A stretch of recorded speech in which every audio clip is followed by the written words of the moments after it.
A un colega también del periodismo en radios universitarias, a Ernesto Pico, de Santiago del Estero, ¿no? De la radio de la Universidad Nacional de Santiago del Estero, y autor del libro Crónicas del Litio, ¿no? Que se acaba de editar. Creo que es la editora de Futurock la que ha sacado este libro a la venta. Así es que, bueno, te saludamos, Ernesto. ¿Cómo estás? Muy buenos días, un gusto saludarte. ¿Cómo está, Miguel? Un gusto escucharte.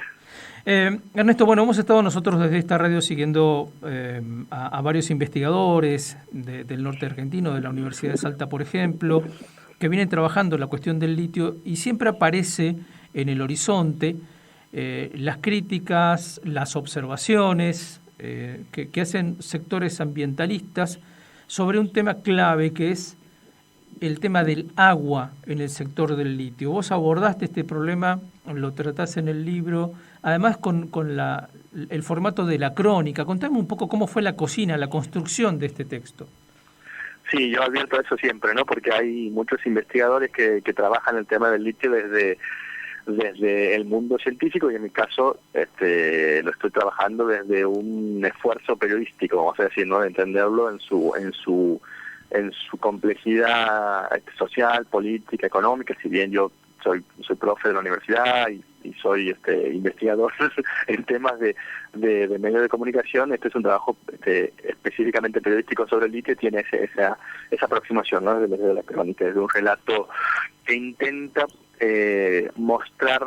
A ver, vos lo dicho recién, estamos teniendo un montón de noticias sobre el litio, ¿no? Todo el tiempo, que viene una empresa, que el gobierno está buscando formas de articular esfuerzos con el sector privado, que si hay fábrica de batería o no hay fábrica de batería. Bueno, en todo eso, mi sensación era el ver que había cada vez más noticias, y que bueno, que este famoso triángulo del litio, que es el norte de Argentina, el norte de Chile y el sur de Bolivia, tendría entre el 60 y el 80% de la reserva mundial, ¿no? De este metal que ahora es uno de los metales estrella del mundo, ¿no? Porque se usa para la fabricación de baterías fundamentalmente. La idea era ver qué estaba pasando, tratar de darle contexto e historizar, ¿no? De dónde venía eso, hace cuánto, quiénes son los actores involucrados, de dónde son las empresas, y qué cosas hay en juego, ¿no? Entonces un poco ha sido un recorrido por todo ese territorio, y hablar con cuatro sectores sociales, vamos a decir, con científicos, por supuesto, ¿no? Que estén investigando el asunto, con gente vinculada a las empresas, ¿no? Que vienen de empresas de distintos lugares del mundo, de Estados Unidos, de China, de Canadá, de Australia, de Corea, de Francia, y también, por supuesto, con funcionarios públicos, ¿no? Específicos del área de minería, o gobernadores, o quienes fueran, y con las comunidades originarias, ¿no? Que todos estos actores, estos cuatro grupos de actores que te mencioné, tienen intereses diferentes, tienen miradas diferentes sobre los potenciales, sobre los peligros y sobre la situación del litio en general. Entonces, a partir de eso, yo intento hacer un mosaico, además, con un recorrido histórico, porque en Argentina el litio se extrae desde la década del 90 para otros usos, y la explotación de los salarios en la región viene por lo menos de fines de la década del 60, ¿no? Cuando se empezaron a descubrir estos territorios alejados, hostiles, todavía desconocidos en muchos aspectos, y que bueno, un poco el libro viene a tratar de armar ese mapa y ese mosaico, como para darle contexto a todo esto que estamos empezando a ver y que vamos a seguir viendo, ¿no? Ernesto, una de las cosas que me parece más atractiva, más allá de la idea de la crónica, es el trabajo de campo concreto, es decir, sí. Mientras más viejitos nos ponemos, algunos estamos más cómodos sentados frente al micrófono, como en nuestro caso, o en la sala de redacción o en el estudio, y poco caminamos, ¿no? Poco andamos. Contame esa experiencia tuya, ¿para qué te ha servido hacer estos recorridos y hablar concretamente con cada quien? Y mira, porque obviamente algo que al periodismo le falta, y un desafío que tenemos, es estar en el territorio, ¿no? Como periodistas tenemos la ilusión de proximidad de todo, que nos dan las redes sociales, que nos da internet, que nos da el abuso, el abuso que a veces hacemos de la cantidad de información que nos llega, y que creemos que por leer o meter en una red o hacer una entrevista por Zoom podemos entender lo que pasa, y en realidad estamos bien lejos, ¿no? Entonces, para entender un poco, para entender un poco mejor, siempre es importante llegarse al territorio, ¿no? Estar con la gente, escucharla, mirar, tocar, ver, oler, y eso que te permite tener una aproximación diferente. Claro que eso no alcanza por sí mismo, ¿no? No alcanza la aproximación empírica, porque sí, eso tiene que ir acompañado de lectura, de documentación, de búsqueda de otras fuentes, pero algo que escasea en el periodismo hoy, y que quizás es un lugar en medio de tantas falsas noticias y confusión, la vuelta al territorio y al recorrido, ¿no? Es algo que al periodismo todavía lo puede dignificar, ¿no? En medio de tanta cosa difícil. El tanto decreto de muerte también que nos afecta, ¿no? El periodismo muerto. Sí, claro. Yo no sé, alguna forma quizá, pero no sé si todo.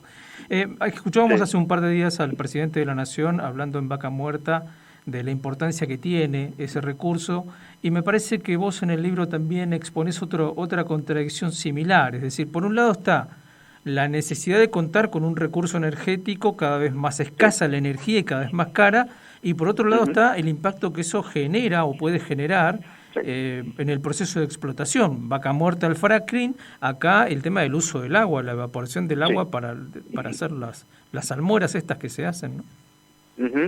Sí, la salmuera, a ver, por si alguien que nos está escuchando no conoce cómo es el proceso, muy rápidamente, el litio es un metal que está contenido, se puede extraer de dos lugares, se puede extraer de roca, ¿no? Como se extrae cualquier mineral, que es lo que menos se hace, y se hace en algunos países, que sea del África o de Australia o de Estados Unidos, mientras que la otra forma, que es la más barata y la más usual, es bombeando la salmuera, que es el agua subterránea de los salares, y que tiene altos contenidos de distintos tipos de minerales, entre ellos el de mineral y metal, entre ellos el litio, ¿no? Entonces son máquinas que bombean desde profundidades que llegan a los 100 metros o más, ¿no? El agua subterránea, la salmuera, la colocan en piletones que, bueno, las plantas que hay son piletones que tienen kilómetros cuadrados de superficie, eso se deja evaporar, luego queda el sedimento después de que toda esa agua se evapora, y se procesa químicamente eso para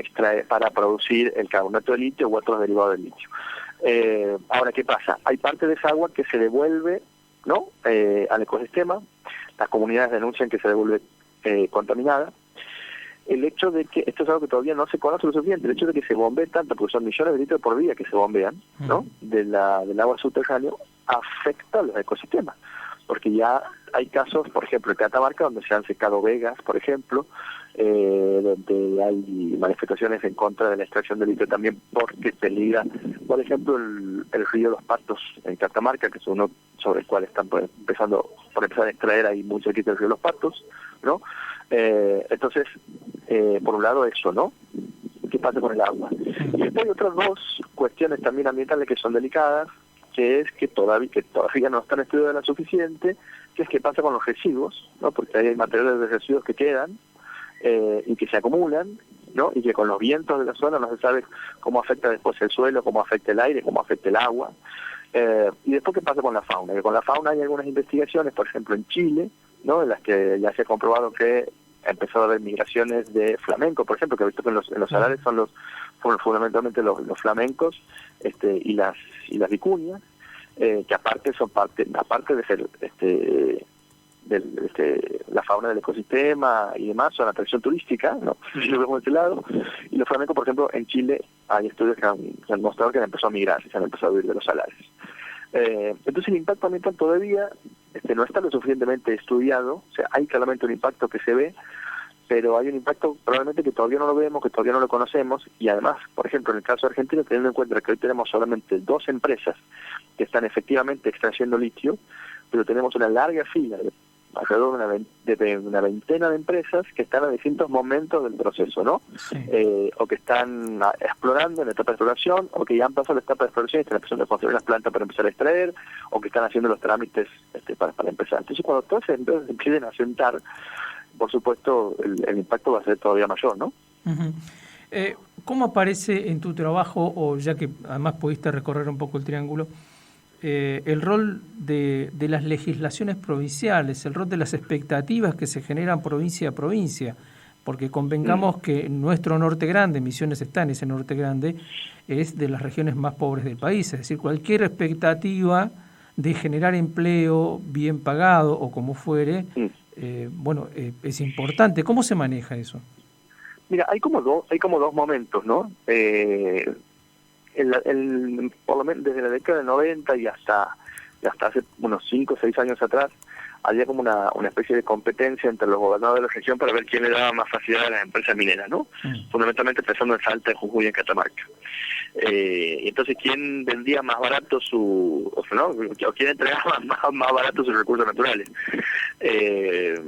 Hace algunos años se empezó a armar la mesa del litio, ¿no? En la que se está intentando que el trabajo entre las provincias sea coordinado, y con intervención del gobierno de la nación, ¿no? Por ejemplo, en la mesa del litio intervienen los gobernadores de la región e interviene el Ministerio del Interior, ¿no? Y se trata de que eso ya no sea una competencia entre gobiernos provinciales, sino sea un trabajo más o menos coordinado. Punto tal, por ejemplo, ¿no? Que en Santiago del Estero, donde yo vivo, que no tenemos litio, pero sí tenemos alguna experiencia, por ejemplo, en investigación sobre electromovilidad, se alcanzó un acuerdo con ITEC para que en Santiago se instale la segunda planta de producción de baterías, ¿no? Que hay una que se está construyendo en La Plata y la segunda se va a construir aquí, pensando en la proximidad con el lugar donde se extrae la materia prima, ¿no? Entonces, eso ya nos habla de algún tipo de articulación entre los gobiernos provinciales y el gobierno nacional, como para, en algún momento, no sea una competencia a ver quién vende más barato sus recursos naturales, sino cómo articulamos de alguna manera para que eso no se tindee, básicamente, ¿no? Y que se puedan generar oportunidades a nivel regional mejor articuladas. Por supuesto que después está la cuestión de lo que hablamos recién de cuánto le cuesta eso al medio ambiente, de qué lugar preguntas, ¿no? De qué lugar vamos a ocupar efectivamente en la cadena de valor, ¿no? Si vamos a ser menos exportadores de materia prima o si efectivamente, como se está intentando, se está insinuando, pero esto también varía según el signo político y la ideología de los gobiernos, ¿no? Aquí se está intentando avanzar en la producción de baterías, pero si mañana viene un gobierno más liberal, ¿no? Capaz que eso queda en la nada, como pasó en Chile, por ejemplo, ¿no? O al otro extremo, en el caso de Bolivia, que Bolivia directamente no ha permitido la inversión privada y lo ha hecho todo vía empresas públicas, ¿no? Con demora, con dificultades, con marcha adelante y marcha atrás, con poca producción, ¿no? Pero asegurando los recursos naturales para